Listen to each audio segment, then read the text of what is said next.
प्राचीन काल में देव, ऋषि और महात्मा सृष्टि के कल्याण के लिए निरंतर तप करते थे। एक दिन 3 महान ऋषि देवर्षि, देवगुरु और असुर गुरु त्रिदेवों की परीक्षा लेने के लिए निकले। उनका उद्देश्य था यह जानना कि ब्रह्मा, विष्णु और महेश में सबसे अधिक त्रिगुणातीत अर्थात गुणों और विकारों से परे कौन है। तीनों देवों के पास जाकर उन्होंने अपनी भक्ति, विनम्रता और सेवा का रूप दिखाया। ब्रह्मा जी ने उनका आदर किया, शिव जी ने उन्हें ज्ञान दिया, परंतु जब वे क्षीर सागर पहुँचे तो भगवान विष्णु ने उन्हें अत्यधिक विनम्रता और प्रेम से प्रणाम किया। आप जैसे ऋषि मुनियों ने, महात्माओं ने तो मेरा महात्म्य बढ़ा दिया है। आपकी भक्ति ही तो मुझे शक्ति प्रदान करती है, इसलिए आप मेरा प्रणाम स्वीकार कीजिए।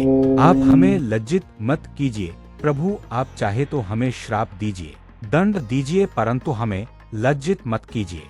मैं आप तीनों को लज्जित नहीं कर रहा हूँ, बल्कि आप तीनों का आदर सत्कार कर रहा हूँ। सृष्टि कल्याण के लिए जो कोई भी अपने प्राणों की चिंता न करते हुए सत्कार्य करता है, वह मेरी दृष्टि में भगवानों का भी भगवान है। आप धन्य हैं प्रभु, आप धन्य हैं, आप में कोई विकार नहीं है, आप सचमुच त्रिगुणातीत हैं। भगवान शिव ने आपके बारे में यही बात की थी जो सच ही थी। आप निर्गुण निर्विकार हैं प्रभु नारायण नारायण। हे अंतर्यामी, आप दीनबंधु हैं, प्रकृति की सीमाओं से परे हैं, इसलिए आपको काम, क्रोध, मद, लोभ, मोह, मत्सर छू नहीं सकते। हे प्रभु, इस त्रिलोक में आप ही एकमात्र प्रभु सत्ता हैं जो विश्व का संचालन कर रही है। त्रिदेवों में से आप ही सर्वश्रेष्ठ हैं।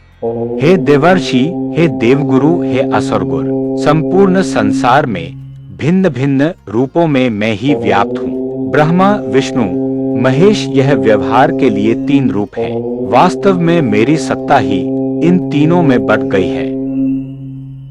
हम में न कोई छोटा है न कोई बड़ा, मैं ही ब्रह्मा हूँ और मैं ही महादेव। हे देवी लक्ष्मी, हम तीनों ने त्रिदेव की परीक्षा ले ली है और हमारा यह निर्णय है कि तीनों देवताओं में केवल क्षीरसागर निवासी शेषनागशया पर स्थित भगवान विष्णु ही त्रिगुणातीत हैं। अब आपको भगवान विष्णु का ही आश्रय लेना होगा। हे देवी लक्ष्मी, यदि आज्ञा हो तो हम भगवान विष्णु से आपके विवाह की बात आगे बढ़ाएं।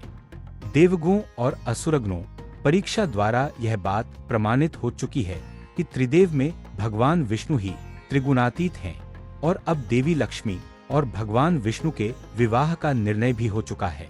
और यूं हुआ लक्ष्मी नारायण का दिव्य मिलन और ब्रह्मांड में गूंज उठा, नारायण नारायण।